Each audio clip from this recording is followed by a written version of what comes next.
그날 설날이었어요. 저는 시댁 부엌에서 전을 부치고 있었습니다. 새벽부터 준비한 차례상 음식들이 거의 마무리되고 있었죠. 그때 안방 쪽에서 어머님 목소리가 들렸습니다. 수연아, 미영아, 이리 와봐. 큰형님과 작은형님이 안방으로 들어가는 소리가 났어요. 저는 그냥 전을 뒤집으며 별 생각 없이 있었습니다. 그런데 안방에서 들리는 소리가 심상치 않았어요. 어머, 어머님, 이게 뭐예요? 어머니, 이거 진짜 송금이에요? 대박! 궁금해서 복도 쪽으로 살짝 다가갔습니다. 안방문이 반쯤 열려 있었거든요. 그 틈으로 본 장면을 저는 평생 잊지 못할 겁니다.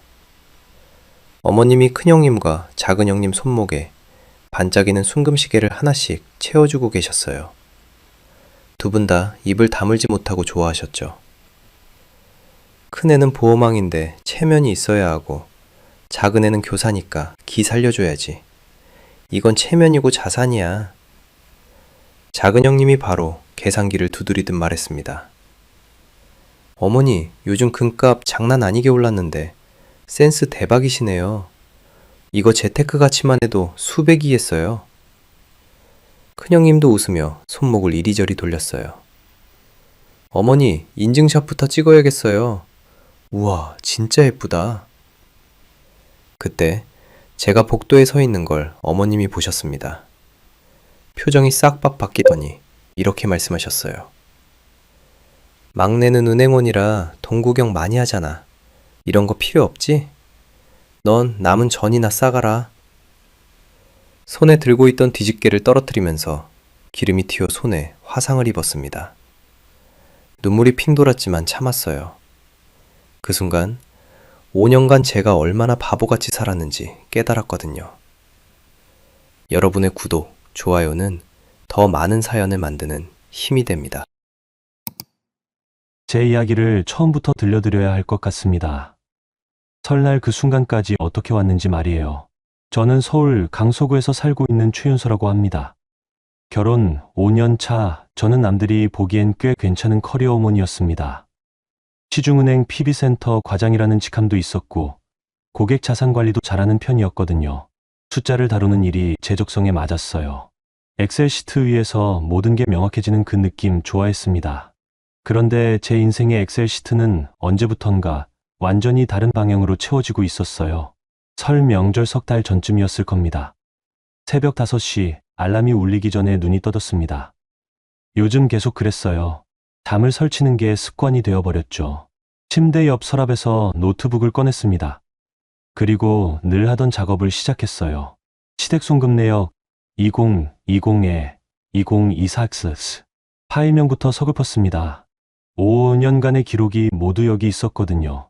매달 어머님께 드린 생활비, 시아버님 돌아가신 후 남은 대출 원리금, 병원비, 경조사비, 명절 제수용품비까지 제가 보낸 돈을 한 푼우도 빠짐없이 기록해뒀어요. 스크롤을 내리면 내릴수록 숫자가 커졌습니다. 100만 원 단위가 1000만 원 단위가 되고 어느새 억 단위를 넘어서 있었죠. 총 합계 1억 5,832만 원. 5년 동안 제가 시댁에 보낸 돈이었습니다. 거실로 나왔습니다. 남편 도지는 아직 자고 있었어요. 딸 아린이도 방에서 곤히 잠들어 있었고요. 주방 조명만 켜고 커피를 내렸습니다. 노트북을 식탁 위에 펼쳐놓고 다시 한번 숫자들을 확인했어요. 처음엔 도와드리는 거라고 생각했습니다. 시아버지가 갑작스럽게 돌아가시고 어머님 혼자 감당하기 힘든 빚이 있다길래요. 남편은 막내라 형들만큼 여유가 없다고 했고 저는 그게 당연한 줄 알았어요. 가족이니까요. 하지만 언제부턴가 이상했습니다. 제가 보내는 돈은 점점 늘어나는데 큰형님과 작은형님은 점점 더 여유로워 보였거든요. 큰형님 수연은 보험 설계사로 일하시는데 늘 바쁘다고 하셨어요. 실적이 좋아서 시상식도 자주 가신다고 했죠. 작은형님 미영은 중학교 교사셨는데 방학 때마다 해외여행 사진을 단톡방에 올리셨습니다. 그런데 정작 어머님 생활비는 왜 자꾸 제게만 연락이 올까요? 핸드폰이 울렸습니다. 새벽 5시 반. 발신자는 어머님이었어요. 윤서야. 네, 어머님. 안녕하세요. 미안한데 말이야. 이번 달 관리비가 좀 밀렸어. 또 병원비도 나왔고. 네. 급한데 좀 보태줄 수 있겠니? 80만 원만. 80만 원. 이번 달만 벌써 세 번째 송금 요청이었습니다. 지난주엔 70만 원, 그 전주엔 50만 원을 보냈었거든요. 어머님, 혹시 형님들께는 말씀 안 하셨어요? 큰애는 보험 실적 때문에 바쁘고 작은애는 학교 일로 정신없대. 막내 며느리 네가 있으니 얼마나 든든한지 모르겠다. 든든하다는 말이 칭찬처럼 들리지 않았습니다. 그냥 편리하다는 뜻 같았어요. 알겠습니다. 조금 이따 보내드릴게요. 그래, 고맙다. 우리 윤서. 전화를 끊었습니다. 노트북 화면을 다시 봤어요. 엑셀 시트 맨 아래 빈칸에 오늘 날짜와 금액을 입력했습니다. 2024년 11월 28일 생활비 관리 미병원비 80만 원. 총합계가 다시 올라갔죠. 1억 5,912만 원. 한숨이 나왔습니다. 도진이 거실로 나왔어요. 벌써 일어났어? 커피 냄새 나길래. 응. 일찍 깼어. 또 어머니한테 전화 왔지? 남편은 알고 있었습니다. 어머님이 저한테만 연락한다는 거려. 하지만 늘 똑같은 말만 했어요. 미안해. 이번만 넘기자. 형들한테도 내가 한번 말해볼게. 이번만. 그 말을 5년 동안 들었습니다. 하지만 형들한테 말했다는 소리는 한 번도 들어본 적이 없었어요. 저는 그냥 고개만 끄덕였습니다. 알았어. 출근 준비해. 그날 은행에 출근해서도 머릿속이 복잡했습니다. 고객 상담을 하면서도 자꾸 제 가계부가 떠올랐어요. 점심시간 지점장 나서영 님이 제 자리로 오셨습니다. 윤서 과장, 얼굴이 왜 그래? 어디 아파? 아니에요, 지점장님. 그냥 좀 피곤해서요. 요즘 계속 그런 것 같은데. 혹시 집안일 때문에 그래? 서영님은 제 직속 상사지만 언니처럼 편하게 대해주시는 분이었어요. 회사 밖에서도 가끔 커피 마시며 이야기 나눴거든요. 집안일이 좀 복잡하긴 해요. 시댁? 네. 서영님이 의자를 당겨 앉으셨습니다. 윤서 과장, 우리 PB가 뭐 하는 사람이야? 고객 자산 관리해 주잖아. 그런데 정작 본인 자산은 제대로 관리하고 있어? 뜨끔했습니다. 남의 돈은 그렇게 꼼꼼하게 관리하면서 제 돈은 어디로 새는지도 모르고 있었으니까요. 아니, 알고 있었지만 못 본 척하고 있었어요. 가족이라고 해서 돈 문제를 대충 넘기면 안 돼. 특히 시댁은 더 그래. 증빙 남기고 정상 가능한 구조로 가야 돼. 그게 서로한테 좋은 거야. 서영님 말씀이 계속 귓가에 맴돌았습니다. 일주일 후 또 전화가 왔습니다. 이번엔 큰형님 왔어요. 막내 동서, 지금 시간 괜찮아? 네, 형님. 무슨 일이세요? 있잖아. 내가 이번에 보험 실적이 좀 급해서 그러는데. 네. 막내 동서가 보험 하나 더 들어주면 안 될까? 나도 미안한데 이번 달 실적 채워야 시상식 대상 후보에 올라가거든. 제가 이미 큰형님 통해서 보험을 3개나 들어놨다는 걸 형님은 아실 겁니다. 다 형님 실적 도와드리려고 가입한 거였어요. 월 납입금만 해도 상당했죠. 형님, 지금 제가 들고 있는 보험만 3개인데. 알아. 그래도 막내 동서 은행원이잖아. 재테크 개념으로 하나 더 들면 나중에 윤서한테도 좋아. 응? 재테크요. 제가 매달 납입하는 보험료가 제 노후를 위한 건지 형님 실적을 위한 건지 헷갈렸습니다. 형님, 죄송한데 이번엔 좀. 에이, 막내 동서. 가족인데 이 정도도 못 도와줘? 나도 막내 동서한테 부탁 안 하려고 했는데. 동서가 제일 믿음직스러워서 그러는 거야. 믿음직스럽다는 말.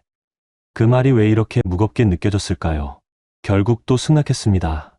형님은 고맙다는 인사도 없이 그럼 서류 보낼게 라고만 하셨어요. 전화를 끊고 나니 속이 쓰렸습니다. 그날 밤 할인이가 제 방으로 왔어요. 엄마, 오늘도 할머니한테 돈 보냈어? 할인아, 그건 어떻게 알았어? 엄마 핸드폰 알림 소리 났잖아. 은행 송금 완료 이러는 거. 요즘 맨날 그 소리 나. 11살짜리 딸아이가 다 알고 있었습니다. 엄마가 할머니한테 계속 돈을 보낸다는 거려. 엄마, 우리는 언제 여행 가? 민서는 방학 때 제주도 간대. 할인아, 미안해. 엄마가 다음에 꼭 데려갈게. 엄마가 맨날 다음에라고 해. 근데 다음에가 언제야? 할 말이 없었습니다. 딸한테 해주고 싶은 것도 많았어요. 하지만 제 월급은 늘 시댁으로 먼저 흘러갔고 남는 건 항상 빠듯했습니다. 할인이가 방으로 돌아간 후 저는 다시 노트북을 켰습니다. 엑셀 파일을 열고 한참을 들여다봤어요. 5년간 제가 보낸 돈 1억 5천만 원이 넘는 금액. 이 돈으로 저희 가족은 뭘 했을까요? 딸과 여행 한번 제대로 못 갔고 제 노후 준비도 못하고 있었습니다. 그런데 큰형님은 시상식에 가고 작은 형님은 해외여행을 다니고 계셨죠. 뭔가 잘못됐다는 생각이 들었습니다. 하지만 그게 뭔지 명확하게 짚어낼 수가 없었어요. 그냥 막연하게 불안하고 억울했습니다. 핸드폰을 봤습니다. 가족 단톡방에 새 메시지가 와 있었어요. 작은 형님이 올린 사진이었습니다. 프라하 야경 예쁘다 라는 멘트와 함께요. 큰 형님이 바로 댓글을 달았습니다. 동서, 부럽다. 나도 시상식 끝나면 여행 가야지. 어머님도 답장을 다셨어요. 우리 작은애 잘 쉬고 와라. 막내는 요즘 어때? 제 이름이 나왔습니다. 저도 뭔가 답을 해야 할 것 같았어요. 저는 잘 지내요, 어머님. 그렇게 보내고 나서 핸드폰을 내려놨습니다. 잘 지낸다고 했지만 전혀 잘 지내지 못하고 있었거든요. 그저 무너지지 않기 위해 버티고 있을 뿐이었습니다. 새벽까지 잠이 오지 않았습니다. 엑셀 파일 속 숫자들이 자꾸 머릿속을 맴돌았어요. 1억 5천만 원. 그 돈이면 딸 대학 등록금을 마련할 수 있었을 텐데. 제 노후 자금을 시작할 수 있었을 텐데. 하지만 저는 그 돈을 가족을 위해 썼습니다. 아니, 가족을 위한 거라고 믿으며 썼죠. 그런데 왜 이렇게 허전할까요? 왜 이렇게 외로울까요? 조용히 한숨을 쉬었습니다. 옆에서 자고 있는 남편을 봤어요. 도지는 아무것도 모른 채 편하게 자고 있었습니다. 어쩌면 모르는 게 아니라 모른 척하고 있는 건지도 모르겠다는 생각이 들었어요. 그렇게 설날이 다가오고 있었습니다. 설날이 일주일 앞으로 다가왔습니다. 명절이 다가올수록 제 할 일만 늘어났어요. 가족 단톡방에 메시지가 하나 떴습니다. 어머님이었어요. 애들아, 올해 설은 큰 집에서 모이자. 차례는 윤서가 준비해줘. 고생 좀 해라. 큰형님이 바로 답장을 달았습니다. 어머님, 저 이번에 보험왕 시상식이 설 전날이라 못 갈 것 같아요. 당일 아침에 갈게요. 작은 형님도 이어서 메시지를 보냈어요. 저희는 방학이라 애들 데리고 여행 갔다가 설날 오전에 도착할 거예요. 어머니, 윤서가 있으니 든든하시죠? 저만 답장을 안 했습니다. 할 말이 없었거든요. 어차피 제가 뭐라고 해도 똑같을 테니까요. 남편 도진이 옆에서 핸드폰을 보더니 말했습니다. 형들은 원래 바빠. 윤서야, 미안한데 올해도 네가 좀 해줄 수 있지. 바빠요. 늘 듣는 말이었습니다. 큰형님은 바쁘고 작은형님도 바쁘고 그럼 저는요? 저도 직장인인데 저도 바쁜데 왜 제 바쁨은 아무도 신경 쓰지 않을까요? 알았어. 짧게 대답하고 핸드폰을 내려놨습니다. 그날부터 명절 준비가 시작됐어요. 퇴근 후 마트에 갔습니다. 제 수용품을 사야 했거든요. 카트를 끌고 식품 코너를 돌았어요. 고기, 생선, 나물, 과일, 전 부칠 재료까지. 하나하나 담다 보니 카트가 금방 가득 찼습니다. 계산대에서 카드를 긁었어요. 영수증을 받아봤습니다. 48만 2천 원. 50만 원 가까이 나왔네요. 제 카드로 결제했습니다. 어차피 다른 사람들은 안 낼 거니까요. 집에 돌아와 짐을 내려놓으니 허리가 아팠습니다. 할인이가 현관으로 뛰어나왔어요. 엄마, 오늘도 장 봤어? 진짜 많다. 응, 설 준비해야지. 엄마, 고모들은 안 와? 고모들은 바빠서 설날 당일에만 온대. 그럼 엄마 혼자 다 준비해? 할인이 목소리에 걱정이 묻어났습니다. 11살짜리 아이도 이상하다고 느끼는 상황이었죠. 괜찮아, 할인아. 엄마가 할 수 있어. 거짓말이었습니다. 전혀 괜찮지 않았어요. 하지만 딸 앞에서 약한 모습 보이고 싶지 않았습니다. 다음 날 새벽 설 준비를 시작했습니다. 동이 트기 전부터 일어나서 나무를 묻혔어요. 도라지, 고사리, 시금치, 숙주. 손이 많이 가는 반찬들이었죠. 남편은 거실 소파에 누워 TV를 봤습니다. 윤서야, 나 도와줄까? 됐어. 네가 하면 더 오래 걸려. 차라리 혼자 하는 게 빨랐어요. 도지는 부엌 일에 서툴렀거든요. 아니, 서툰 게 아니라 안 배운 거겠죠. 어머님이 아들한테 부엌일을 시킨 적이 없으니까요. 오전 내내 전을 부쳤습니다. 동그랑땡, 동태전, 북어전, 호박전. 기름 냄새가 온 집 안에 가득 찼어요. 환풍기를 틀어도 소용없었습니다. 점심도 제대로 못 먹고 계속 일했습니다. 오후엔 잡채를 만들고 갈비찜을 끓였어요. 저녁 무렵엔 손목이 아프기 시작했습니다. 핸드폰이 울렸습니다. 어머님이었어요. 윤서야, 준비 잘 되고 있니? 네, 어머님. 거의 다 됐어요. 과일은 샀지? 사과, 배, 대추 다 있어야 해. 네, 다 샀습니다. 그리고 북어포도 빠뜨리지 말고. 우리 집은 원래 북어포를 꼭 올리거든. 네, 알겠습니다. 고생 많다. 우리 막내 며느리. 그래도 네가 있으니까 든든해. 또 그 말이었습니다. 든든하다고요. 저는 전혀 든든하지 않았는데 말이에요. 전화를 끊고 부엌으로 돌아왔습니다. 싱크대에 설거지할 그릇이 산더미처럼 쌓여 있었어요. 한숨이 절로 나왔습니다. 가족 단톡방에 새 메시지가 떴습니다. 작은 형님이 올린 사진이었어요. 유럽 어느 카페에서 찍은 듯한 사진이었습니다. 파리에서 마시는 커피, 라는 멘트와 함께요. 큰형님도 사진을 올렸습니다. 시상식장 사진이었어요. 드디어 내일이다. 보험왕 도전. 두 분 다 여유로워 보였습니다. 명절 준비 따윈 신경도 안 쓰는 모습이었죠. 저는 아무 댓글도 달지 않았습니다. 그냥 핸드폰을 치우고 다시 설거지를 시작했어요. 밤늦게까지 일했습니다. 마지막 그릇을 씻고 행주로 닦을 때쯤엔 시계가 11시를 넘기고 있었어요. 온몸이 욱신거렸습니다. 거실로 나왔습니다. 도지는 소파에서 잠들어 있었어요. 할인이도 방에서 자고 있었고요. 저만 깨어 있었습니다. 소파에 앉아 천장을 봤습니다. 왜 이렇게 사는 걸까요? 가족을 위한다는 이유로 제 삶은 점점 작아지고 있었어요. 핸드폰을 켰습니다. 단톡방을 다시 확인했어요. 큰형님과 작은형님의 사진들이 계속 올라오고 있었습니다. 여행 사진, 시상식 준비 사진, 맛있는 음식 사진. 그 밑에 어머님이 쓴 댓글이 보였어요. 큰애도 잘하고 작은애도 잘하네. 막내는 뭐하니? 제 심장이 철렁 내려앉았습니다. 뭐 하냐고요? 저는 지금 어머님 차례상 준비하느라 밤을 새우고 있는데요. 아무 대답도 하지 않았습니다. 대답할 기력도 없었어요. 다음 날도 똑같았습니다. 새벽부터 일어나 또 준비했어요. 명절 전날이었거든요. 마트에서 산 재료들을 다시 확인했습니다. 빠진 게 없는지 체크하면서요. 그때 카드 문자가 왔어요. 카드 48만 2천 원 승인, 카드 21만 5천 원 승인, 카드 18만 원 승인. 합치면 90만 원 가까이 썼네요. 다 제 카드로요. 형님들한테 분담하자는 얘기도 꺼내지 못했습니다. 어차피 바쁘다고 할 테니까요. 저녁에 남편이 물었습니다.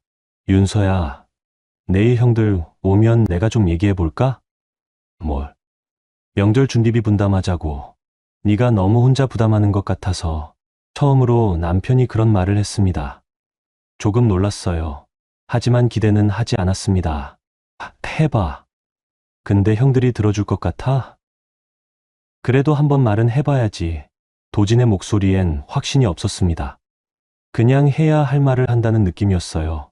실제로 뭔가 바뀔 거라고는 본인도 믿지 않는 것 같았습니다. 됐어. 그냥 내가 할게. 윤서야. 피곤해. 먼저 잘게. 방으로 들어가 문을 닫았습니다. 침대에 누웠지만 잠이 오지 않았어요. 내일이면 설날입니다.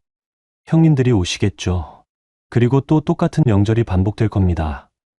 제가 차려놓은 음식을 먹고 좋았다고 칭찬하고 그리고 떠나겠죠. 뒷정리는 당연히 제 몫이고요. 핸드폰 알림이 또 울렸습니다. 이번엔 큰형님이었어요. 막내 동서, 내일 봐. 나 시상식 개상 받으면 인증샷 보낼게. 축하한다고 답장을 보내야 할 것 같았습니다. 하지만 손가락이 움직이지 않았어요. 그냥 핸드폰을 엎어놓고 눈을 감았습니다. 내일이 오지 않았으면 좋겠다는 생각이 들었습니다. 아니, 솔직히 말하면 이 모든 게 끝났으면 좋겠다는 생각이었어요. 하지만 끝은 오지 않았습니다. 다음 날 아침, 설날은 어김없이 밝아왔고 저는 또다시 새벽같이 일어나 시댁으로 향했습니다. 차 안에서 할인이가 물었어요. 엄마, 오늘 할머니네 가면 언제 와? 저녁쯤? 아니면 좀 늦을 수도 있어. 엄마, 힘들지? 딸아이의 눈빛에 걱정이 가득했습니다. 저는 억지로 웃으며 대답했어요. 아니야, 괜찮아. 엄마는 괜찮아. 거짓말이었습니다. 하나도 괜찮지 않았어요. 하지만 무너질 수 없었습니다. 아직은요. 시댁에 도착했을 때 어머님 혼자 계셨습니다. 형님들은 아직 안 오셨더라고요.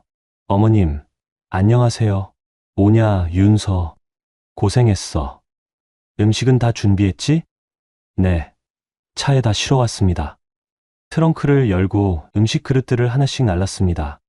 남편도 도왔지만 양이 너무 많았어요. 몇 번을 왕복했습니다. 부엌에 음식을 차리고 차례상을 준비했습니다. 혼자서요. 어머님은 안방에 계셨고 남편은 거실 소파에 앉아 TV를 봤습니다. 오전 10시쯤 큰형님이 도착했습니다. 어머니, 형수님, 윤서. 밝은 목소리였어요. 손에는 큰 쇼핑백을 들고 계셨습니다. 어머님, 제가 백화점에서 한우 선물 세트 사왔어요. 시상식 가는 길에 들렀거든요. 어머님이 좋아하셨습니다. 아이고, 우리 큰애가 효녀네. 작은 형님도 곧 도착했어요. 역시 선물을 들고 오셨습니다. 어머니, 유럽에서 명품 스카프 사왔어요. 어머니 목에 딱이에요. 어머님은 더 기뻐하셨죠. 아이고, 작은 애도 효녀야. 이쁘다, 이뻐. 저는 부엌에서 그 광경을 지켜봤습니다. 형님들은 선물 하나씩 사오시고 저는 며칠 밤을 새워 음식을 준비했어요. 그런데 어머님은 형님들한테만 효녀라고 하셨습니다. 입술을 깨물었습니다. 울면 안 되니까요. 차례를 지냈습니다. 저는 계속 부엌과 거실을 왔다 갔다 하며 음식을 날랐어요. 형님들은 상 앞에 앉아서 절만하셨습니다. 지사가 끝난 후 설거지를 시작했습니다. 역시 혼자였어요. 큰형님은 나 시상식 가야 돼서 라며 먼저 나가셨고 작은 형님은 애들이 기다린다며 거실에서 쉬고 계셨습니다. 설거지를 하다 말고 물을 마시러 거실로 나왔습니다. 그때였어요. 어머님이 안방으로 두 형님만 부르시는 소리가 들렸습니다. 주연아, 미영아, 이리 와봐. 저는 물을 마시다 말고 가만히 서 있었습니다. 안방 문이 반쯤 열려 있었거든요. 그리고 그 순간 제 인생이 바뀔 장면을 목격하게 됐습니다. 안방 문틈으로 보이는 장면을 저는 평생 잊지 못할 겁니다. 어머님이 서랍에서 뭔가를 꺼내셨어요. 빨간 천으로 감싼 작은 상자 2개였습니다. 상자를 열자 안에서 금빛이 반짝였어요. 어머님, 이게 뭐예요? 큰형님 목소리였습니다. 놀란 목소리였죠. 순금시계야. 너희 둘 줄 거니까 받아. 어머님이 직접 큰형님과 작은형님 손목에 시계를 하나씩 채워주셨습니다. 두 분 다 입을 다물지 못하고 손목을 이리저리 돌리며 시계를 감상했어요. 어머니, 이거 진짜 순금이에요? 대박. 작은형님이 흥분한 목소리로 말했습니다. 그럼. 금 시세 보고 샀어.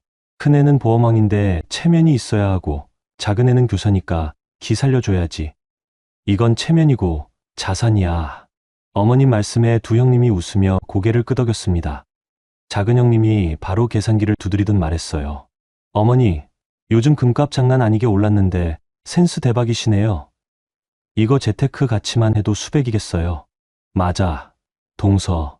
나도 금 투자 생각하고 있었는데 어머니가 먼저 챙겨주셨네. 큰형님도 맞장구를 쳤습니다. 형님, 인증샷부터 찍어야겠어요. 우와, 진짜 예쁘다. 두 분이 손목을 모아 셀카를 찍기 시작했어요. 플래시가 번쩍였습니다. 저는 거실에 서서 그 광경을 멍하니 지켜봤습니다. 손에 들고 있던 컵이 미세하게 떨렸어요. 그때 어머님이 제 쪽을 보셨습니다. 눈이 마주쳤죠. 어머님 표정이 순간 굳어졌습니다. 윤서야, 왜 거기 서 있어? 제가 대답하기도 전에 어머님이 말을 이었습니다. 막내는 은행원이라 돈 구경 많이 하잖아. 이런 거 필요 없지. 넌 남은 전이나 싸가라. 심장이 멎는 것 같았습니다. 큰형님과 작은형님이 안방에서 나왔어요. 손목에 순금시계를 자랑하듯 흔들며요. 막내 동서, 어머니가 우리한테 순금시계 주셨어. 진짜 예쁘지?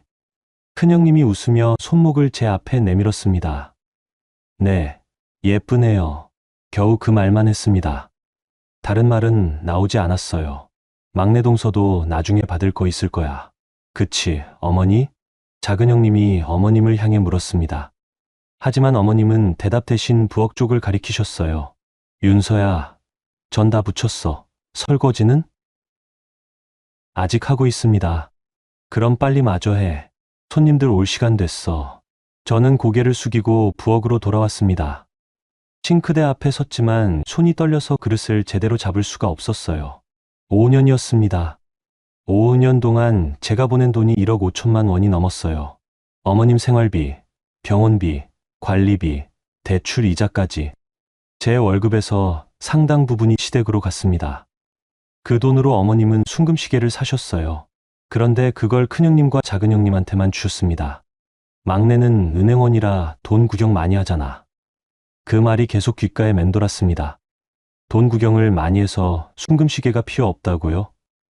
아니면 제가 보낸 돈은 당연한 거고 형님들한테는 특별한 선물을 줘야 한다는 뜻인가요? 눈물이 핑 돌았습니다. 하지만 참았어요. 여기서 무너지면 안 되니까요. 그릇을 씻으면서 생각했습니다. 제가 뭘 잘못한 걸까요? 효도를 안 해서? 아니에요. 저도 했습니다. 돈으로, 노동으로, 시간으로. 그런데 왜 저만 이런 취급을 받는 걸까요?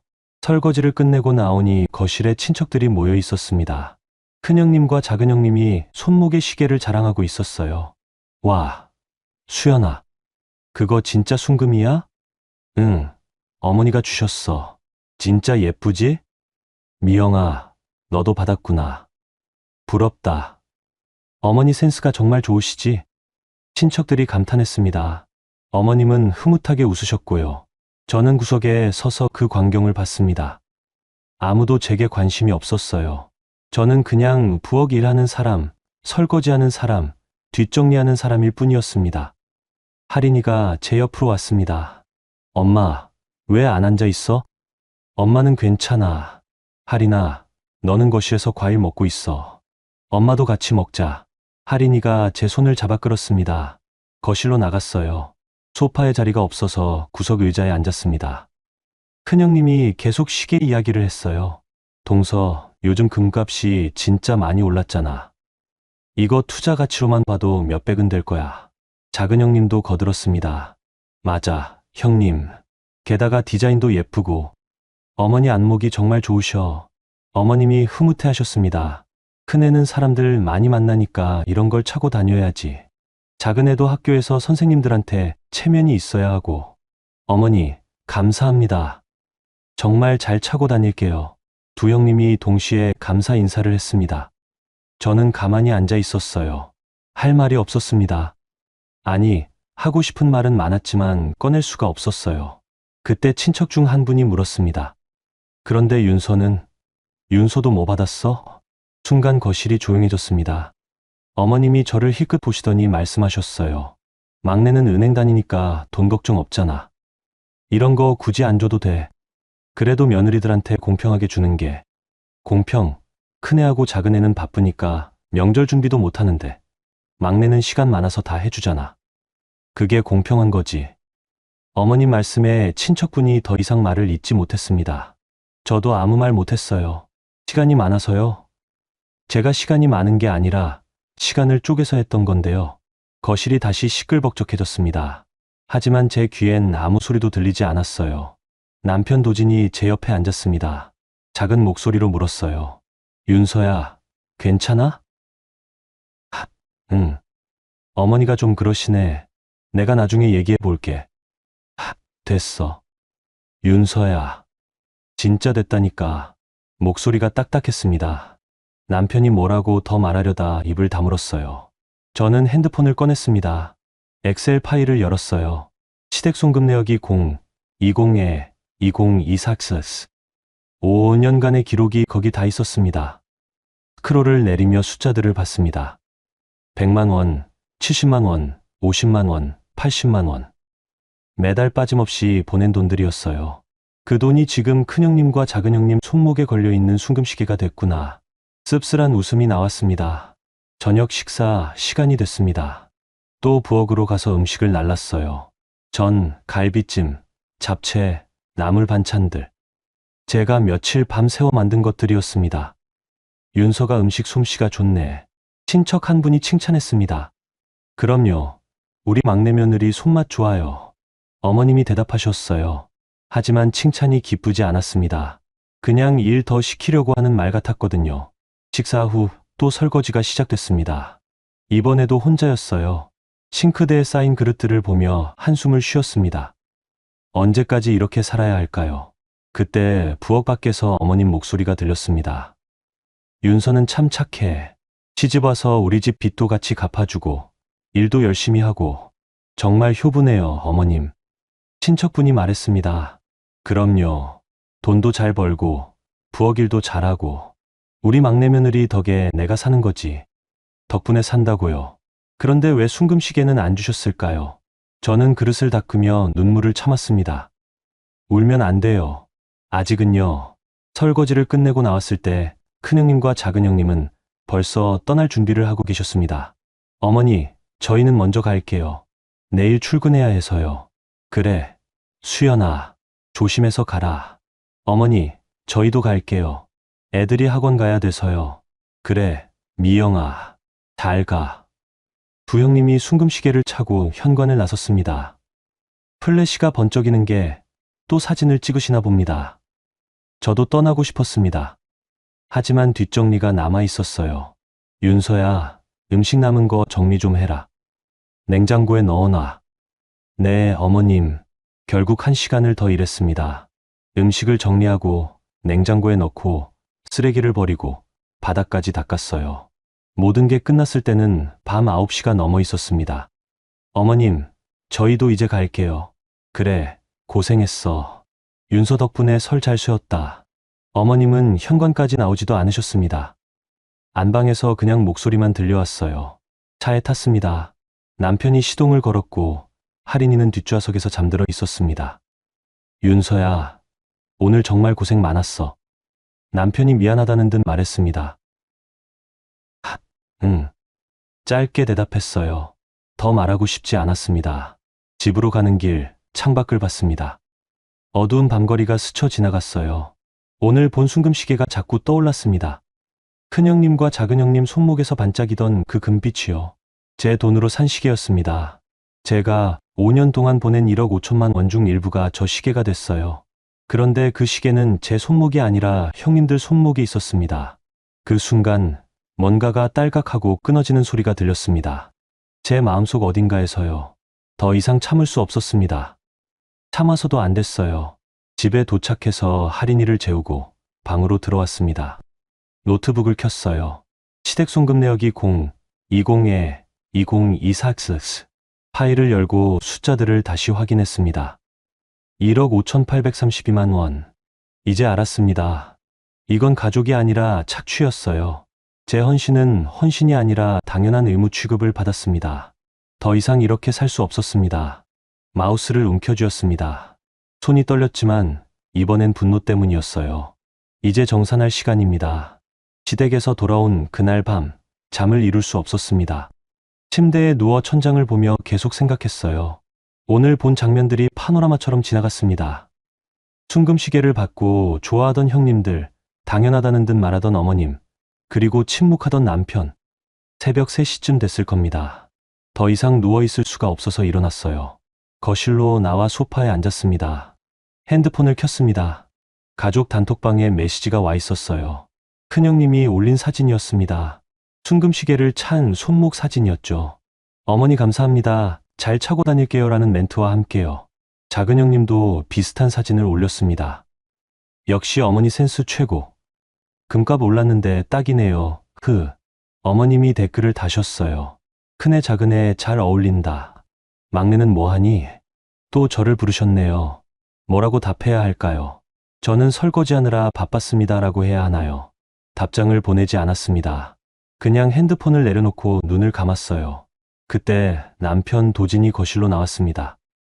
윤서야, 왜 안 자? 잠이 안 와. 오늘 일 때문에 그래? 도진이 제 옆에 앉았습니다. 저는 고개를 돌려 남편을 봤어요. 당신은 어떻게 생각해? 뭘? 오늘 어머니가 형님들한테만 순금시계 준 거. 당신은 그게 괜찮아? 도진이 잠시 말을 못했습니다. 뭐라고 대답해야 할지 모르는 표정이었어요. 그게 어머니 입장에서는 큰애들 체면 세워주려고 그러신 거잖아. 체면. 응. 수연 형수님은 보험 일 하시니까 사람들 많이 만나시고, 미영 형수님은 학교 선생님이시잖아. 어머니가 그런 거 신경 쓰시는 거지. 남편의 변명이었습니다. 하지만 제겐 변명으로밖에 들리지 않았어요. 그럼 나도 은행원인데, 나도 사람들 많이 만나는데, 왜 나는 체면이 필요 없는 사람 취급을 받아야 해? 윤서야, 그게 그런 뜻이 아니라. 그럼 무슨 뜻이야? 막내는 돈 구경 많이 해서 필요 없다는 게 무슨 뜻이야? 내가 그동안 어머니한테 보낸 돈이 얼마인지 알아? 제 목소리가 떨렸습니다. 감정이 북받쳐 올랐거든요. 알아. 나도 알아. 미안해. 근데 뭐, 형들은 원래 바쁘잖아. 우리가 좀 도와드리는 게 당연한 거 아니야? 당연하다는 말. 그 말이 제 심장을 찔렀습니다. 당연해? 5년 동안 1억 5천만 원 넘게 보낸 게 당연한 거야? 도진의 얼굴이 굳어졌습니다. 1억 5천. 그렇게까지 보낸 줄 몰랐어. 당신이 관심 없었으니까 모르는 거지. 나한테 이번만이라고 말해놓고 형들한테 한 번이라도 부담 나누자고 얘기해 본 적 있어? 그건 없잖아. 한 번도 없었어. 당신은 그냥 나한테만 미안하다고 하고 어머니 편들고 형들 바쁘다고 감싸고 그렇게 5년을 보냈어. 남편이 아무 말도 못했습니다. 할 말이 없었겠죠. 저는 일어섰습니다. 이제 지쳤어. 더 이상 못하겠어. 윤서야, 진짜 미안해. 내가 잘못했어. 앞으로는요? 앞으로도 똑같을 거야. 당신은 절대 변하지 않을 거라고. 방으로 들어가려는데 도진이 제 팔을 잡았습니다. 윤서야, 제발, 이해해줘. 나도 힘들어. 당신이 힘들어? 당신은 뭐가 힘든데? 그냥 침묵하고 앉아만 있으면 되는데? 목소리가 커졌습니다. 할인이 깰까 봐 입을 막았어요. 당신 때문에 내가 더 힘들어. 차라리 혼자 싸우는 게 나아. 뒤통수 맞는 것보다는. 팔을 뿌리치고 방으로 들어갔습니다. 문을 닫고 침대에 주저앉았어요. 눈물이 쏟아졌습니다. 참았던 게 터진 거였죠. 남편이 가장 큰 배신자였습니다. 어머님도 형님들도 예상 가능한 사람들이었어요. 하지만 남편만큼은 제 편일 줄 알았어요. 착각이었습니다. 도진은 어머니와 형제들 사이에서 늘 방관자였고 그게 더 잔인했습니다. 다음 날 아침 눈이 부어 있었습니다. 화장으로 가렸지만 할인이가 눈치챘어요. 엄마, 울었어? 아니야. 그냥 잠을 못 자서 눈이 좀 붓는 거야. 엄마. 할인이 눈빛이 슬퍼 보였습니다. 딸한테까지 걱정 끼치고 싶지 않았어요. 할인아, 엄마 괜찮아. 학교 가자. 할인이를 학교에 데려다주고 출근했습니다. 은행에 도착했을 때 지점장 서영님이 제 얼굴을 보더니 놀라셨어요. 윤서 과장, 설 연휴 동안 무슨 일 있었어? 아니에요. 거짓말. 얼굴에 다 쓰여 있어. 사무실로 와. 지점장실로 따라 들어갔습니다. 서영님이 문을 닫으셨어요. 앉아. 무슨 일이야? 저는 어제 있었던 일을 말씀드렸습니다. 순금시계 이야기, 어머님 말씀, 남편의 반응까지 다 털어놨어요. 서영님이 한숨을 쉬셨습니다. 윤서 과장, 내가 전에도 말했지. 가족이라도 돈은 증빙 남겨야 한다고. 네, 기억합니다. 그런데 지금 상황은 증빙보다 더 심각해. 이건 구두적 착취야. 시댁 전체가 당신을 ATM기로 쓰고 있는 거라고. ATM기. 정확한 표현이었습니다. 윤서 과장, 이제 선택해야 해. 계속 당할 거야. 아니면 끊을 거야? 끊고 싶어요. 근데 어떻게 해야 할지 모르겠어요. 서영님이 제 어깨에 손을 얹으셨습니다. 간단해. 돈줄을 끊으면 돼. 당신이 보낸 돈 내역 정리해서 정산서 만들고 시댁한테 통보하는 거야. 그리고 앞으로는 단 한 푼도 안 보내는 거지. 그게 가능할까요? 가능하지. 당신 은행원이잖아. 숫자로 증명하면 돼. 감정 싸움 하지 말고 데이터로 싸워. 서영님 말씀이 머릿속에 박혔습니다. 숫자로 증명하기, 데이터로 싸우기. 그리고 윤서 과장, 혹시 시댁 관련해서 당신 명의로 얽힌 거 있어? 있어요. 큰형님 통해서 보험 3개 들어놨어요. 그것부터 정리해. 해약할 수 있으면 바로 해약하고, 안 되면 납입 중단해. 당신 돈이 형님 실적 올려주는데 쓰이게 두지 마. 그날 점심시간, 저는 보험약관을 다 확인했습니다. 해약 가능한 상품이었어요. 위약금이 좀 나오지만 상관없었습니다. 오후 퇴근 전 서영님이 다시 부르셨어요. 윤서 과장, 이거 봐. 노트북 화면을 보여주셨습니다. 엑셀 템플릿이었어요. 가족 간 금전거래 정산서라는 제목이 붙어 있었습니다. 이렇게 정리하면 돼. 날짜, 항목, 금액, 합계. 깔끔하게 정리해서 보내는 거야.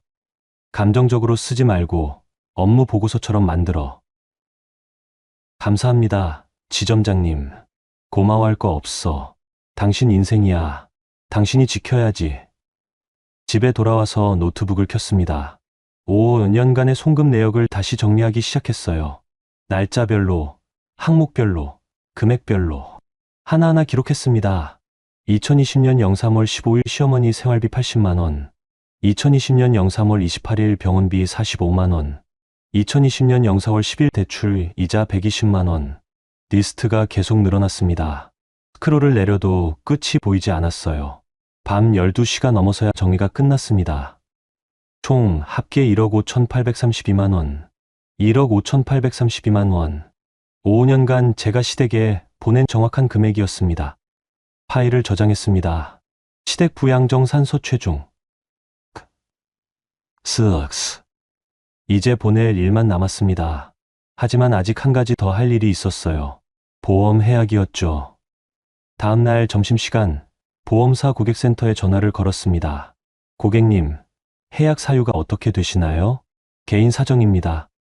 바로 처리해 주세요. 알겠습니다.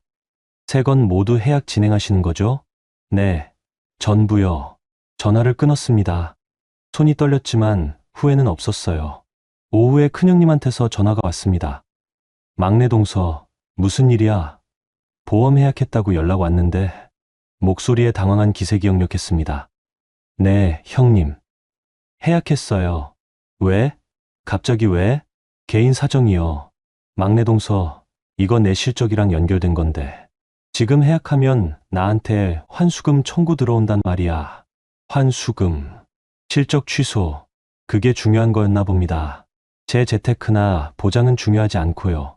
죄송해요, 형님. 제 사정이 급해서요. 사정이 급하면 미리 말을 하든가. 아니면 한두 달만 기다려줘. 시상식 끝나고 하면 안 돼. 시상식이 더 중요한 거였죠. 안 돼요. 이미 처리됐어요. 막내 동서 가족인데 이럴 거야?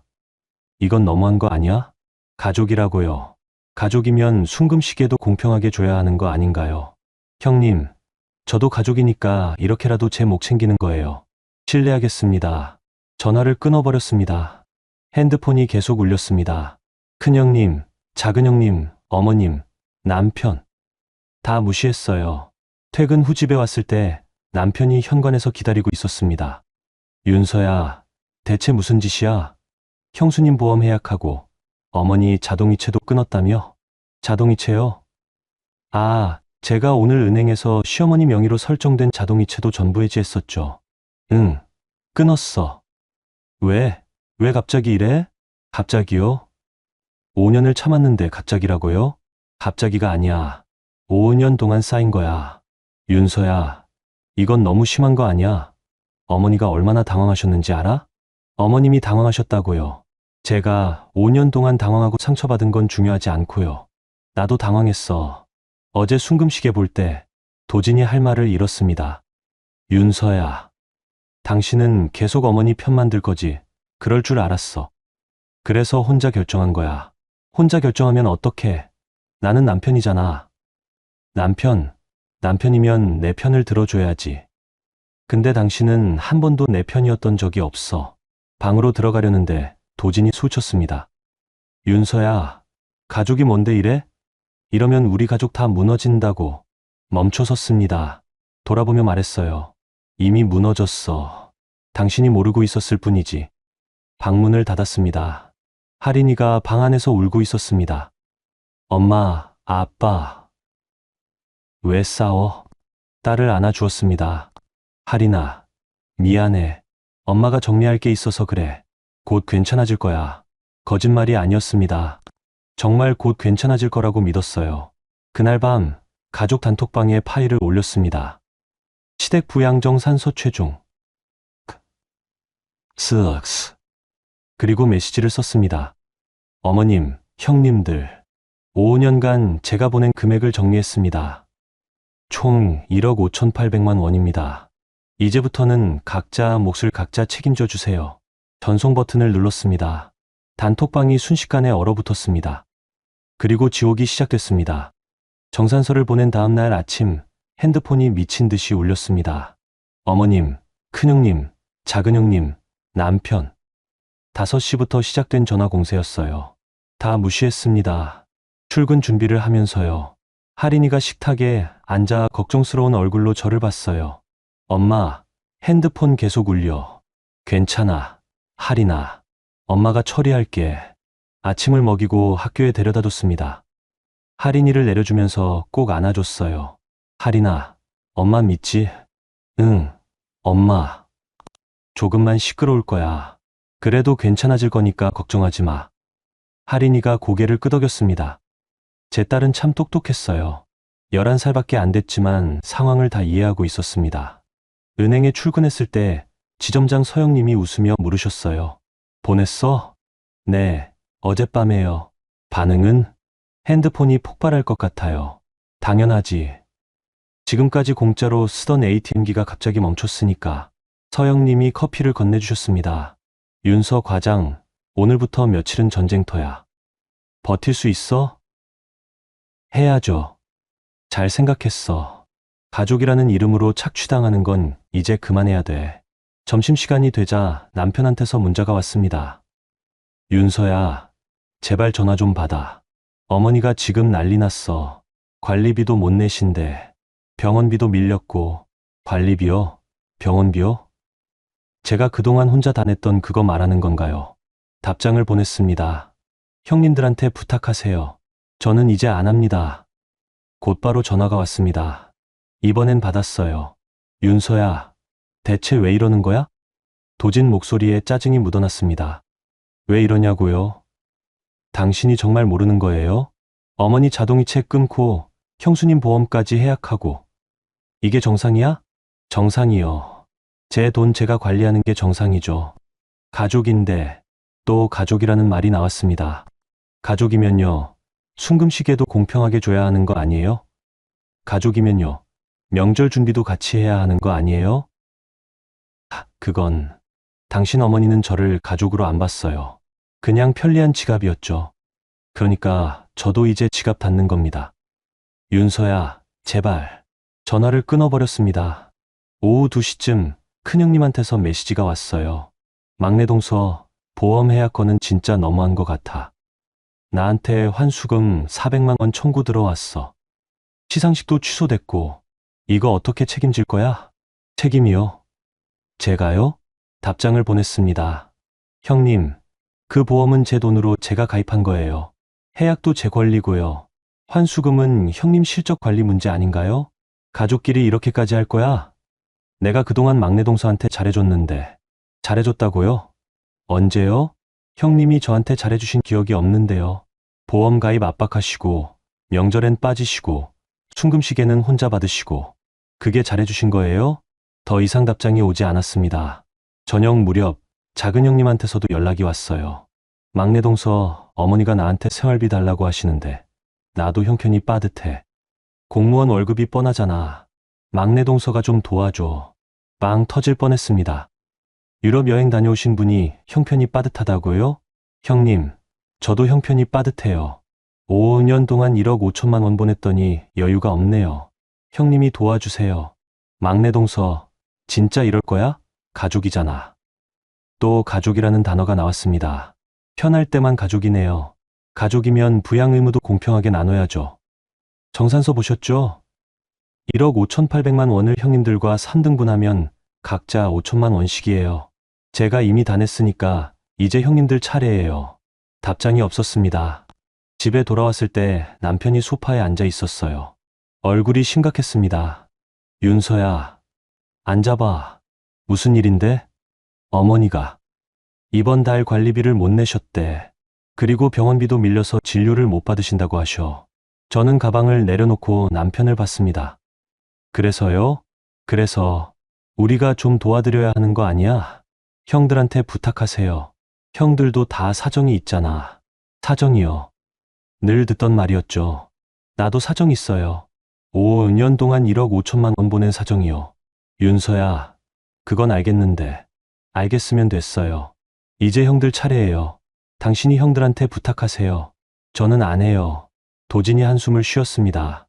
윤서야, 이러면 우리 부부 사이도 안 좋아져. 이미 안 좋았어요. 당신이 몰랐을 뿐이에요.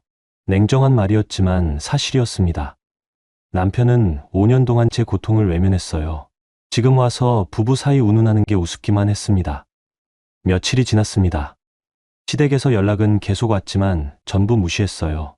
그러던 어느 날 퇴근길, 지점장 서영님이 불러 세웠습니다. 윤서 과장, 잠깐만. 네, 지점장님. 요즘 어때? 버티고 있어? 그럭저럭요. 서영님이 제 어깨를 두드렸어요. 힘들지? 근데 잘하고 있어. 지금 버티는 게 중요해. 지점장님, 제가 너무 이기적인 걸까요? 이기적? 왜? 가족을 저렇게 내버려 두는 게. 서영님이 제 말을 끊었습니다. 윤서 과장, 내버려 둔 게 아니야. 내려놓은 거지. 당신이 떠받치지 않아도 되는 짐을 내려놓은 거라고. 하지만 어머니가 진짜 힘들어 하시는 것 같아요. 그럼 다른 자식들이 도와드리면 되잖아. 왜 항상 당신만 해야 돼? 큰 며느리도 있고 작은 며느리도 있는데? 맞는 말이었습니다. 하지만 마음 한편이 계속 불안했어요. 가족이라는 게 이렇게 계산적으로 접근해도 되는 건가 싶어서요. 윤서 과장, 가게도 경제야. 경제에는 공정한 분배가 필요해. 한 사람만 계속 손해보는 구조는 지속 가능하지 않아. 당신이 무너지면 가족 전체가 무너지는 거라고. 서영님 말씀이 제 마음을 조금 가볍게 만들었습니다. 일주일 후 예상치 못한 전화가 왔습니다. 낯선 번호였어요. 여보세요? 윤서 씨 맞으세요? 저는 관리사무소인데요. 박정숙님 관리비가 석 달째 밀려 있습니다. 연대보증인으로 등록된 번호로 연락드렸는데. 연대보증인이요? 저요? 죄송한데 제가 언제 연대보증인으로 등록됐죠? 한 3년 전쯤요. 확인해보니 윤서 씨 명의로 되어 있네요. 3년 전. 그때 어머님이 관리사무소 서류 좀 써달라고 하셨던 게 기억났습니다. 그게 연대보증인 동의서였나 봅니다. 관리비 체납액이 180만 원입니다. 이번 주 안에 입금 안 되시면 법적 조치 들어갑니다. 전화를 끊고 멍하니 앉아 있었습니다. 연대보증인까지 제 명의로 해놓으셨다니. 그럼 제가 안 내면 제 신용에 문제가 생기는 거잖아요. 화가 났습니다. 정말 끝까지 저를 이용하려고 하셨구나 싶었어요. 하지만 이번엔 다르게 대처하기로 했습니다. 변호사 사무실에 상담 예약을 잡았어요. 퇴근 후 방문했습니다. 연대보증인 책임 범위와 해지 방법을 알고 싶습니다. 변호사가 설명해 줬어요.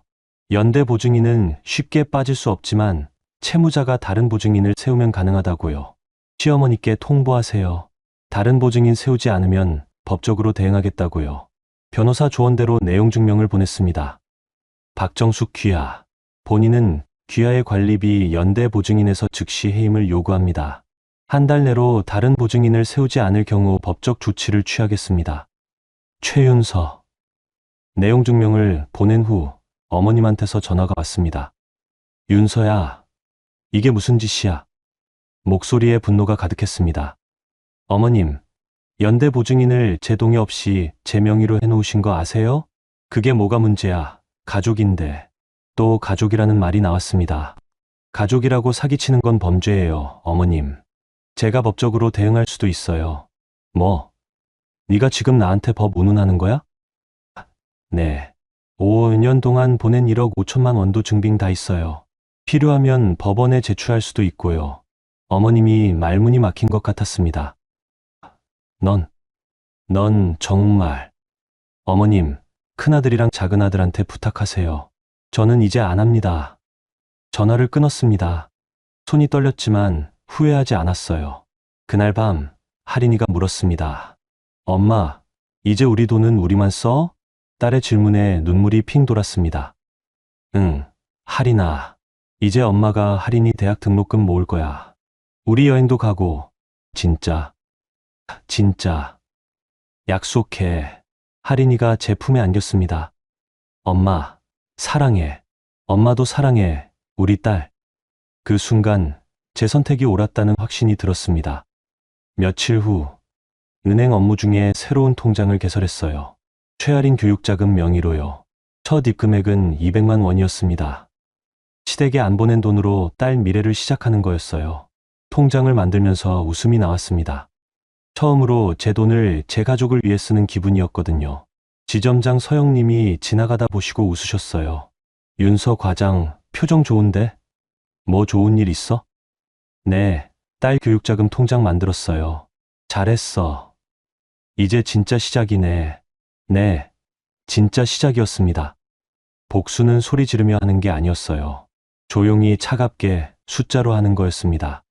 그리고 저는 숫자를 다루는 사람이었죠. 이제 판은 완전히 제 쪽으로 넘어왔습니다. 한 달이 지났습니다.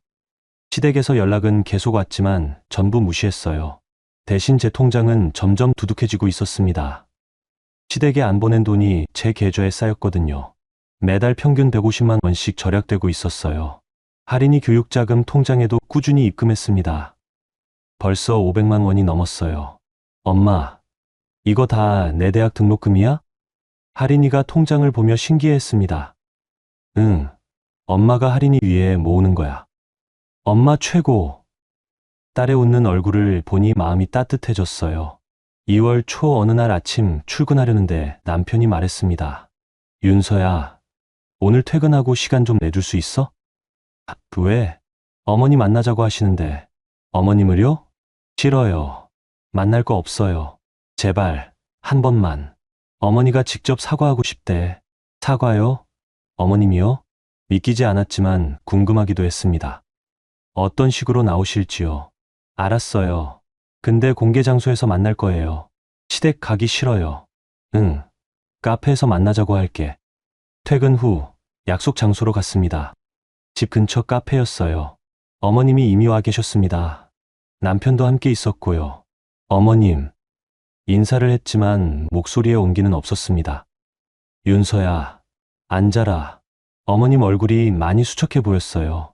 한 달 사이에 많이 늙으신 것 같았습니다. 어머님, 무슨 말씀 하시려고 하셨어요? 윤서야, 어머니가 잘못했다. 깜짝 놀랐습니다. 어머님 입에서 사과가 나올 줄은 몰랐거든요. 네가 그동안 고생 많이 했지.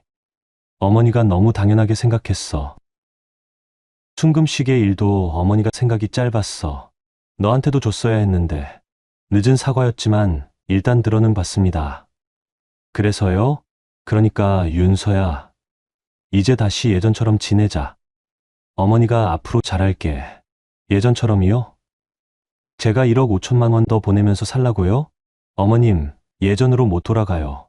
윤서야, 저는 이제 제 가족 챙기면서 살 거예요. 어머님은 큰아들이랑 작은아들한테 부탁하세요. 어머님 얼굴이 굳어졌습니다. 큰애는 보험 일 때문에 바빠. 작은애는 학교 일로 정신없고 너밖에 없어. 또 똑같은 말이었습니다. 형님들은 바쁘고 저만 시간 많다는 거죠. 어머님, 저도 바빠요. 일도 하고 딸도 키우고 제 노후도 준비해야 해요. 그래도 네가 제일 여유 있잖아. 여유요? 5년 동안 1억 5천만 원 보낸 사람한테 여유가 있다고요? 어머님, 저 여유 없어요. 그리고 설령 여유 있어도 안 도와드릴 거예요. 뭐, 어머님이 목소리를 높였습니다. 카페 안 사람들이 쳐다봤어요. 어머님, 순금시계 기억하세요? 막내는 돈 구경 많이 해서 필요 없다고 하신 거요? 그건, 그 말 듣는 순간 저는 어머님한테 더 이상 아무것도 안 해드리기로 결심했어요. 어머님이 할 말을 잃으셨습니다. 윤서야, 그래도 가족인데. 남편 도진이 끼어들었습니다. 가족이요? 가족이면 공평해야죠. 1억 5천만 원을 형님들과 3등분하면 각자 5천만 원씩이에요. 제가 이미 다 냈으니까 이제 형님들 차례예요. 윤서야, 그렇게 따질 거야? 네, 따질 거예요. 저도 이제 배웠거든요. 가족이라는 이름으로 착취당하지 않는 법을요. 일어섰습니다. 어머님, 저 가볼게요. 앞으로 연락하지 마세요. 윤서야. 뒤도 안 돌아보고 카페를 나왔습니다. 집으로 돌아오는 길 핸드폰이 울렸어요. 큰형님이었습니다. 받지 않으려다가 이번엔 받아보기로 했어요. 여보세요, 형님. 막내 동서, 어머니한테 너무한 거 아니야? 나이 드신 분한테 그렇게까지 할 거야? 목소리에 비난이 가득했습니다. 형님, 그럼 형님이 도와드리세요. 나도 사정이 있다니까. 보험 해약 때문에 환수금 400만 원 물어냈어. 시상식도 날아갔고 환수금이요. 그게 어머님 생활비보다 중요한가 봅니다. 형님, 그건 형님 실적 관리 문제예요. 저랑 상관없어요. 상관없어. 네가 해약해서 내가 피해본 건데 형님이 저한테 보험 가입 압박한 건 기억 안 나세요? 제 재테크는 신경도 안 쓰시면서 형님 실적만 챙기셨잖아요. 막내 동서, 진짜 이럴 거야? 가족이잖아. 가족이면 순금시계도 공평하게 줘야죠. 왜 저만 빼고 형님들만 받으셨어요? 그건, 형님, 저도 이제 제 가족 챙기면서 살 거예요. 실례하겠습니다. 전화를 끊어버렸습니다.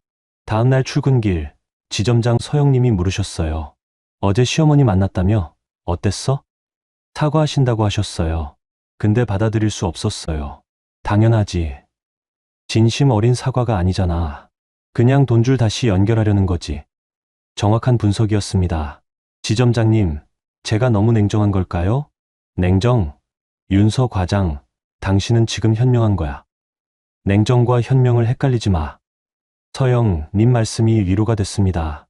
일주일 후 작은 형님한테서 메시지가 왔어요.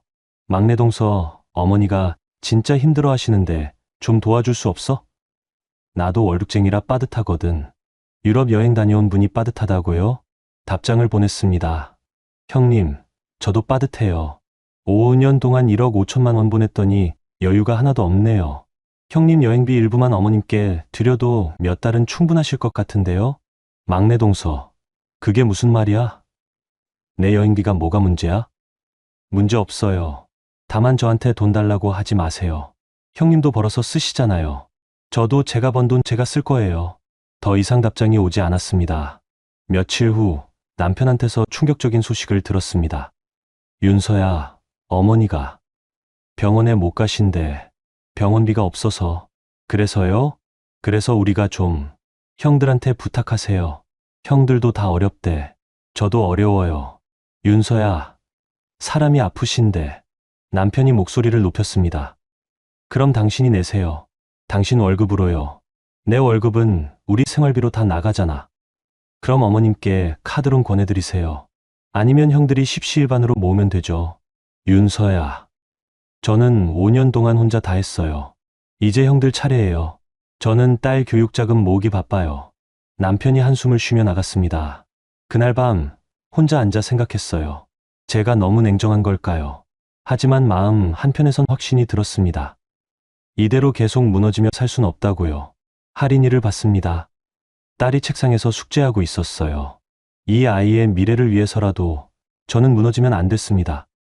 다음 날 놀라운 소식을 들었습니다. 큰형님이 어머님 병원비를 냈다고요. 150만 원을요.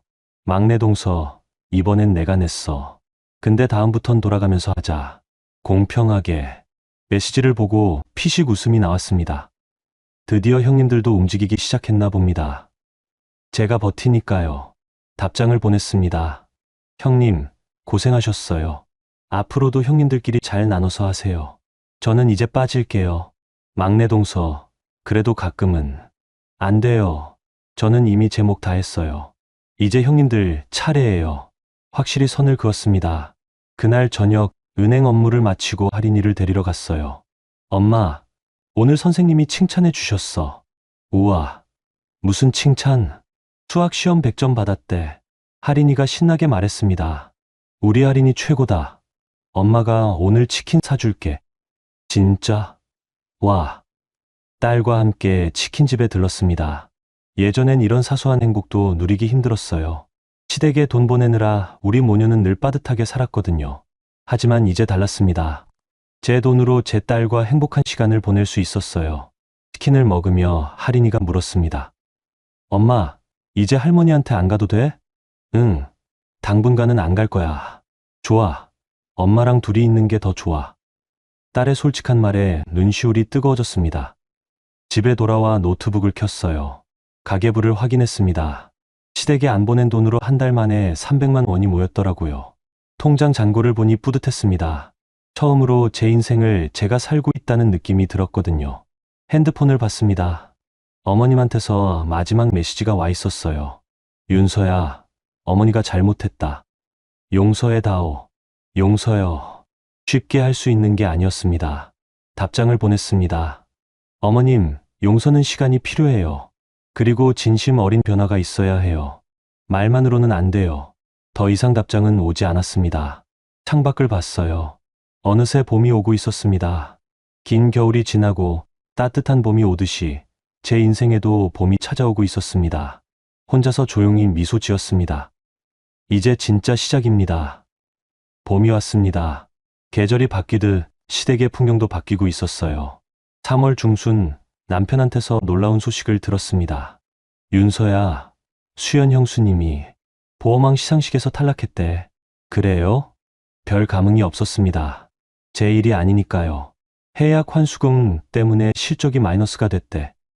그리고 고객들한테도 소문이 나서 신규 계약이 안 들어온다고. 큰형님의 몰락이 시작된 거였죠. 며칠 후 큰형님한테서 직접 전화가 왔습니다. 막내 동서, 목소리가 많이 죽어 있었어요. 네, 형님. 나 회사에서 경고받았어. 실적 부진으로. 그러시군요. 다 내 때문이야. 네가 보험 해약만 안 했어도. 또 시작이네요. 본인 책임은 생각 안 하시고요. 형님, 그 보험은 제 돈으로 제가 가입한 거예요. 해약도 제 권리고요. 막내 동서, 제발 다시 가입해줘. 내가 빌게. 응? 빈다고요? 순금시계 받으실 땐 당당하시더니요. 안 돼요, 형님. 저는 이제 제 재테크 제가 할 거예요. 막내 동서, 그리고 형님, 제가 형님 실적 채워드릴 의무 없어요. 형님 일은 형님이 알아서 하세요. 전화를 끊어버렸습니다. 일주일 후 더 충격적인 소식이 들려왔어요. 작은 형님이 어머님한테 생활비 분담을 거부했다는 겁니다. 공무원 월급이 뻔한데 제가 어떻게 매달 100만 원씩 드려요? 큰언니랑 막내 동서가 나눠서 하세요. 하지만 큰형님도 거절했대요. 나도 지금 실적 때문에 난리인데 무슨 여유가 있어요. 작은 동서랑 막내 동서가 하세요. 결국 서로 미루다가 아무도 안 한 거였죠. 남편 도진이 답답하다며 말했습니다. 윤서야, 형들이 저래. 우리라도 좀. 안 돼요. 그럼 어머니는 어떡하고. 형들이 알아서 하겠죠. 아니면 당신이 당신 월급에서 내든지요. 내 월급은 생활비로 다 나간다고요? 그럼 어머님한테도 마찬가지 사정을 말씀하세요. 우리도 어렵다고요. 도진이 할 말을 잃었습니다. 4월 초 관리사무소에서 다시 연락이 왔어요. 윤서 씨, 박정숙님 관리비가 5달째 밀렸습니다. 연대 보증인이시니까 제가 전에 내용 증명 보냈잖아요. 연대 보증인 해임 요구했다고요. 아직 다른 보증인을 안 세우셨는데요. 그럼 박정숙님께 직접 청구하세요. 저는 더 이상 책임 안 집니다. 하지만 법적으로 문제되면 변호사 통해서 대응하겠습니다. 강경하게 나갔습니다. 더 이상 물러설 수 없었어요. 관리사무소도 결국 어머님께 직접 독촉을 시작했나 봅니다. 며칠 후 남편이 황급히 전화했어요. 윤서야, 어머니가 집에서 쓰러지셨대. 심장이 철렁 내려앉았습니다. 많이 안 좋으세요? 응급실에 계신데 스트레스성 고혈압이래. 죄책감이 밀려왔습니다. 제가 너무 심하게 한 걸까요? 하지만 곧 마음을 다잡았어요. 이건 제 잘못이 아니라고요. 형님들한테 연락했어요? 했어. 근데 수연 형수님은 회사 일로 바빠서 못 온대. 미영 형수님은 학교 업무 때문에 안 된대. 역시나였습니다. 정작 중요할 때 형님들은 없네요. 그럼 당신 혼자 가세요. 저는 딸 봐야 해요. 윤서야. 당신 어머니잖아요. 당신이 가세요. 냉정하게 들렸겠지만 저는 더 이상 흔들리고 싶지 않았어요. 남편은 결국 혼자 병원에 갔습니다. 그날 밤 도진이 지친 얼굴로 돌아왔어요. 어머니 상태는 괜찮으시대. 근데 병원비가 형님들이 내세요. 형들이 다 어렵대잖아. 그럼 당신이 내세요. 당신 월급으로요. 윤서야, 제발. 전 이미 5년 동안 혼자 다 했어요. 이제 당신 차례예요. 도진이 결국 본인 돈으로 병원비를 냈다고 했습니다. 200만 원을요. 윤서야, 이번 달 생활비 좀 빠듯할 것 같아. 그럼 형님들한테 돌려받으세요. 3등분해서요. 그게 말이 되니? 왜 안 돼요? 공평하잖아요. 남편이 한숨만 쉬었습니다. 일주일 후 더욱 놀라운 일이 벌어졌어요. 작은 형님이 어머님께 화를 냈다는 겁니다. 어머니, 왜 저한테만 자꾸 돈 달라고 하세요? 큰언니도 있고 막내 동서도 있잖아요. 큰애는 보험일로 힘들고 막내는 나한테 등 돌렸잖아. 그럼 저는요? 저도 월급쟁이에요. 제 돈도 제가 쓸 거 있어요. 결국 작은 형님도 손을 뗐다고 합니다. 시댁이 무너지고 있었습니다. 그리고 그 중심에는 제가 있었어요. 떠받치던 기둥이 빠지니까 전체가 흔들리는 거였죠. 며칠 후 가장 충격적인 사실을 알게 됐습니다. 남편 도진이 결혼 초부터 어머님의 빚 일부를 몰래 갚아왔다는 거예요. 통장 거래 내역을 우연히 보게 됐는데 매달 50만 원씩 어머님께 송금한 기록이 있었습니다. 도진 씨, 이게 뭐예요? 남편이 당황한 얼굴로 변명했어요. 그게 어머니 빚이 좀 있어서 제가 생활비 다 드리는 거 알면서도 따로 또 보낸 거예요? 어머니가 나한테만 부탁하셨어. 형들한테는 말하지 말라고. 머리가 띵했습니다. 그럼 우리 공동 생활비에서 빼돌린 거네요? 미안해. 5년 동안요? 응. 계산해봤습니다. 50만 원씩 5년이면 3천만 원이에요. 우리 딸 학원비 못 보낸다고 했을 때도, 여행 못 간다고 했을 때도 당신은 어머니한테 돈 보내고 있었네요? 윤서야, 당신도 공범이었어. 어머니랑 똑같아. 그 순간 남편에 대한 마지막 신뢰도 무너졌습니다. 윤서야, 정말 미안해. 나도 몰랐어. 이렇게 될 줄은 몰랐다고요? 당신은 다 알고 있었어요. 그냥 모른 척했을 뿐이죠. 방으로 들어가 문을 잠갔습니다. 침대에 앉아 한참을 울었어요. 남편마저 배신자였습니다. 5년 동안 저를 속여왔던 거예요. 다음 날 아침 결심했습니다. 이혼 상담을 받아보기로요. 점심시간에 변호사 사무실을 방문했습니다. 재산 분할과 양육권 문제를 상담하고 싶습니다. 변호사가 제 이야기를 들더니 말했어요. 남편분이 공동생활비를 무단으로 인출한 거라면 재산 분할에서 유리하게 작용할 수 있습니다. 정말요? 네, 증빙만 확실하면 됩니다. 집에 돌아와 모든 통장 거래 내역을 출력했어요. 남편이 몰래 보낸 돈, 제가 시댁에 보낸 돈 전부요. 정리하면서 화가 치밀었습니다. 우리 부부가 함께 모은 돈 중 상당 부분이 시댁으로 흘러갔더라고요. 제 의사와 상관없이요. 할인이를 재우고 거실로 나왔습니다. 도진이 소파에 앉아 있었어요. 윤서야, 우리 얘기 좀 하자. 할 얘기 없어요. 제발 들어만 줘.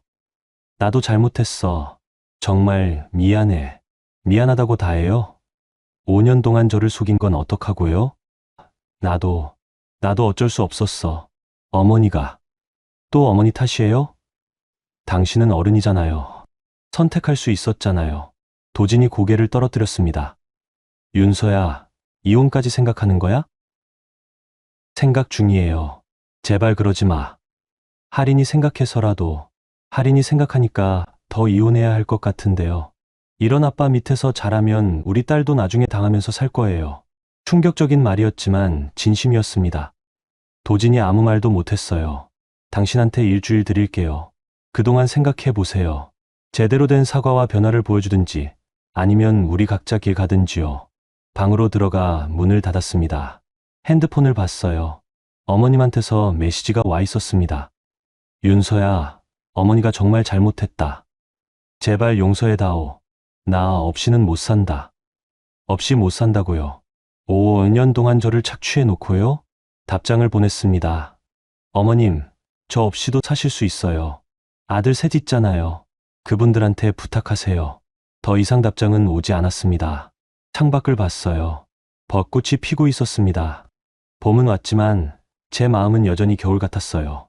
하지만 곧 따뜻해질 거라고 믿었습니다. 제가 선택한 길이 옳다고, 시간이 증명해 줄 거라고요. 일주일이 지났습니다. 남편 도지는 아무 변화도 보이지 않았어요. 그저 미안하다는 말만 반복했을 뿐이었죠. 저는 결심했습니다. 이혼 절차를 시작하기로요. 변호사와 상담을 마치고 서류를 준비했습니다. 재산 분할, 양육권, 모든 걸 꼼꼼히 챙겼어요. 4월 말 어느 날 출근하려는데 남편이 말을 걸었습니다. 윤서야, 정말 이혼할 거야? 네. 할인이는 제가 키울 거예요. 당신은 양육비만 제때 주세요. 도진이 한숨을 쉬었습니다. 윤서야, 나 정말 미안해. 알아요. 근데 미안하다고 해서 다 되는 건 아니잖아요. 그래. 더 이상 할 말이 없었습니다. 출근길, 지점장 서영님께 상황을 말씀드렸어요. 이혼 결심했어요. 서영님이 놀라셨습니다. 진짜로? 네. 더 이상 같이 살 수 없을 것 같아요. 윤서 과장, 잘 생각한 거야? 네. 많이 생각했어요. 이게 저와 할인이를 위한 길인 것 같아요. 서영님이 제 어깨를 두드려 주셨어요. 힘들겠지만 잘할 거야. 당신은 강한 사람이야. 그 말이 큰 위로가 됐습니다. 며칠 후, 시댁에서 대형 사건이 터졌어요. 어머님이 관리비와 병원비를 못 내서 결국 관리사무소와 병원에서 법적 조치를 시작한 겁니다. 남편한테서 급한 전화가 왔어요. 윤서야, 어머니가 큰일 났어. 소송 당할 수도 있대. 그래서요? 그래서 우리가 좀 안 돼요. 형님들한테 부탁하세요. 형들도 다 손 뗐어. 그럼 어머님이 알아서 하시겠죠. 어머님 인생이니까요. 윤서야, 전 바빠요. 이혼 서류 준비하느라요. 전화를 끊어버렸습니다. 다음 날 더욱 놀라운 일이 벌어졌어요. 어머님이 직접 제 은행으로 찾아오신 겁니다. 점심시간이었어요. 로비에서 어머님을 발견했습니다. 어머님, 윤서야.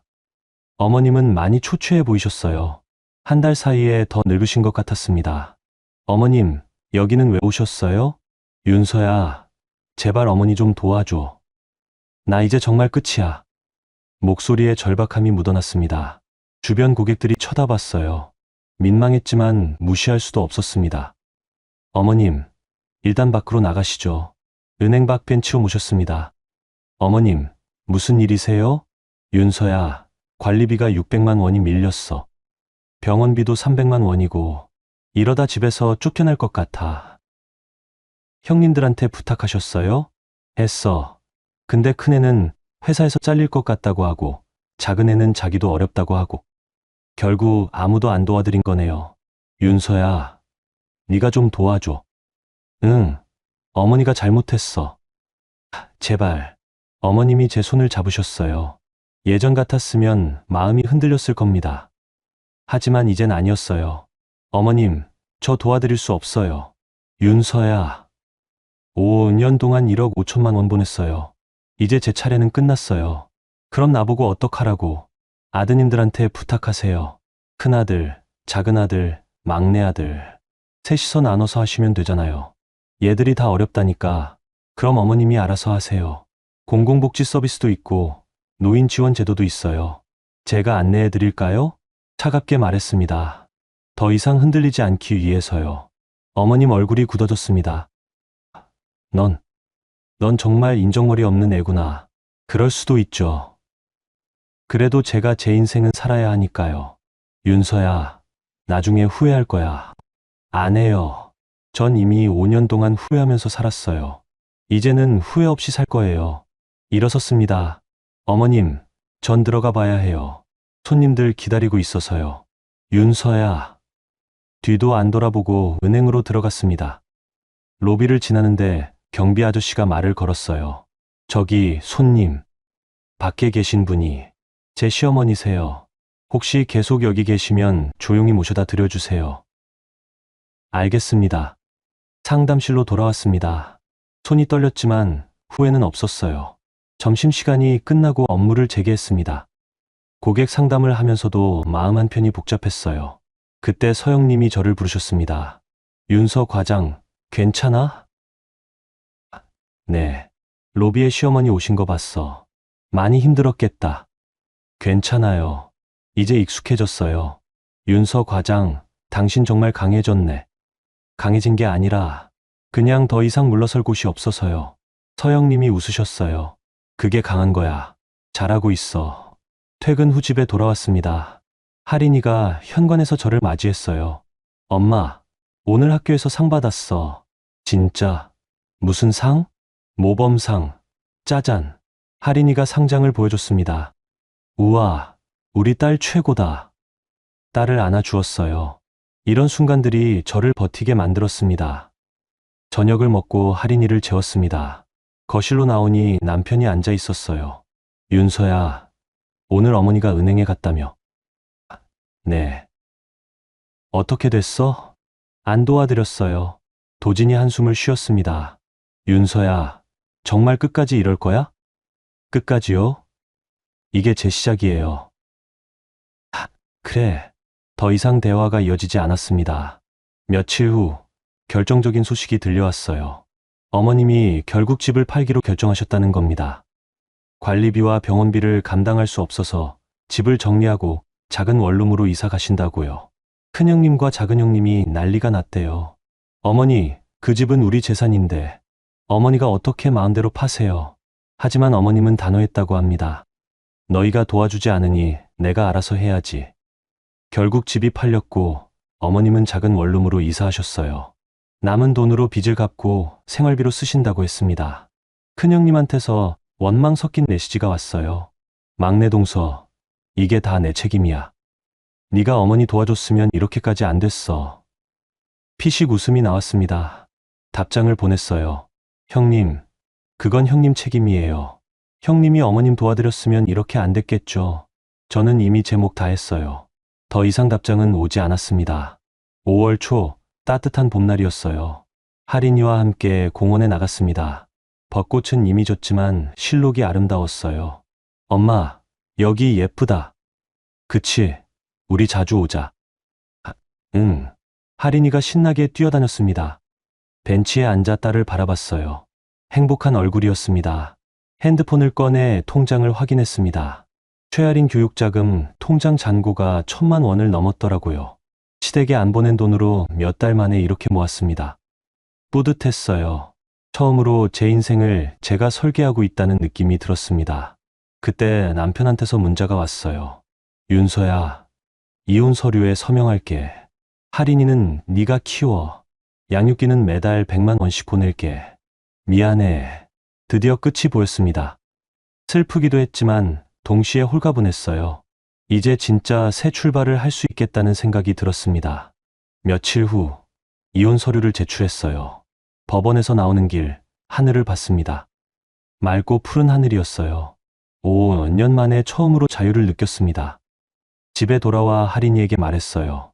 하린아, 앞으로 엄마랑 둘이 살 건데 괜찮아? 응, 엄마랑 있는 게 제일 좋아. 딸을 꼭 안아주었습니다. 하린아, 엄마가 약속할게. 우리 행복하게 살자. 응, 엄마. 그날 밤 노트북을 켰어요. 시댁 송금 내역이 020에 2024X 파일을 열었습니다. 1억 5,832만 원. 5년간의 기록이었어요. 파일을 휴지통으로 옮겼습니다. 그리고 휴지통을 비웠어요. 이제 더 이상 필요 없는 과거였으니까요. 새 파일을 만들었습니다. 최윤서 최아린 미래 설계. 스악스. 앞으로 모을 돈, 할인이 교육 계획, 제 노후 준비까지. 하나하나 적어 나갔어요. 처음으로 제 미래를 제가 그리고 있었습니다. 창밖을 봤어요. 별이 떠 있었습니다. 5년 동안의 긴 겨울이 지나고 드디어 봄이 왔습니다.